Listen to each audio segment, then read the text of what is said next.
C'est l'une des grandes questions sans réponse. Quand les cafés et les restaurants pourront-ils rouvrir? Aujourd'hui, ils sont soit totalement fermés, soit limités à de la vente à emporter ou contraints d'adopter des mesures de sécurité drastiques, comme sur ces images aux États-Unis. Alors qu'en est-il exactement ailleurs dans le monde?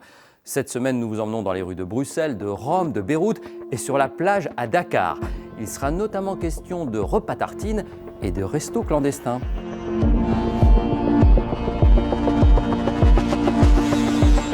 Direction d'abord la Belgique, où c'est comme en France, fermeture drastique.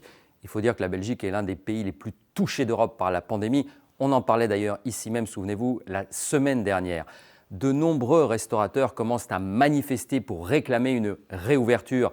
Il faut dire que dans certains quartiers de Bruxelles, la facture est désormais salée, notamment dans le quartier des institutions européennes. Nous voici donc devant les bâtiments de la Commission européenne. Et vous allez le voir, cette semaine à Bruxelles, c'était comme dans le nord de la France, grand froid. Le télétravail est obligatoire ici en Belgique. Le quartier européen des affaires s'est donc quasiment vidé. Un exemple à la Commission qui emploie quelques 20 000 fonctionnaires, et bien moins de 10% travaillent en présentiel. Il faut bien déjeuner le midi. Et donc pour la plupart des gens, il y a le repas tartine, comme on dit en Belgique, apporter de la nourriture de chez soi. Mais un certain nombre de restaurateurs ici dans le quartier proposent aussi de la vente à emporter. Le restaurateur Star ici, c'est un grec installé juste au coin de la Commission qui propose plusieurs fois par semaine un barbecue sandwich. Les terrasses restent désespérément vides, mais on peut déjeuner devant son ordinateur. Cela ne paye pas le loyer. Le quartier ici est très cher pour les restaurateurs, mais ça fait un peu d'activité. Température plus clémente en Italie et situation plus clémente aussi pour les restaurateurs. Dans de nombreuses régions, comme ici dans le cœur de Rome, ils peuvent continuer à travailler, en tout cas le midi. Mais après 18h, c'est rideau et dans le nord de l'Italie, c'est carrément régime sec. Dans certaines régions, comme ici à Rome, dans le Latium, classé en zone à moindre risque, il a presque tout le temps été possible de déjeuner au restaurant depuis le mois de mai dernier, sauf pendant la période de Noël. Mais dans d'autres régions, c'est la révolution aujourd'hui. En Lombardie par exemple, classé en zone à risque, il y a encore quelques jours, les restaurants ne pouvaient faire que de la vente à emporter, et ce depuis des mois. Alors certains se sont permis d'accueillir malgré tout des clients à midi, le soir, plus ou moins célèbres, lambda ou footballeurs. Et à Milan, une équipe de télévision a réussi à filmer en caméra cachée une soirée dans un restaurant. Mais l'un des journalistes a été hospitalisé après une intoxication alimentaire. Comme quoi, ce n'était peut-être pas une bonne idée de dîner dans un restaurant clandestin. Nous voici maintenant sur la plage à Dakar, loin des frimas de l'Europe du Nord. Direction donc le Sénégal, en Afrique de l'Ouest. La situation épidémique semble contrôlée comme dans une grande partie de l'Afrique. Le pays ne compte que 700 morts, entre guillemets, et 30 000 cas de contamination. Les restaurants sont ouverts, mais uniquement jusqu'à 21h. Après, on ferme et on ne plaisante pas. Fini les concerts nocturnes.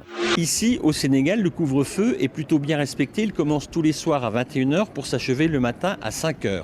Vous pouvez prendre un taxi, par exemple, pour vous déplacer depuis l'aéroport le soir, mais il faut savoir qu'il y a des contrôles réguliers des forces de l'ordre. Une ancienne ministre a été condamnée à 2 mois de prison avec sursis pour non-respect du couvre-feu et outrage à agent.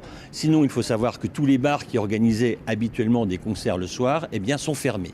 Sinon, la journée, c'est un peu open bar, comme vous pouvez le constater. On arrive ici dans un restaurant, il suffit simplement de se laver les mains en arrivant, et sinon on peut manger tranquillement et profiter du bord de mer. Terminons cette semaine par le Liban, toujours en pleine pandémie, avec des records de contamination depuis début janvier, confinement strict. Les mesures de restriction se sont un peu assouplies depuis quelques jours, mais rien pour les cafés et restaurants. Totalement fermés, ils ne vont pas rouvrir de sitôt. Même la vente à emporter est interdite.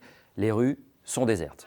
Ici au Liban, les bars, les cafés, les restaurants avaient rouvert pour les fêtes de fin d'année, histoire de donner un peu d'air à l'économie libanaise. Le problème, c'est que les mesures élémentaires de prévention n'ont pas été respectées, notamment la distanciation et le port du masque.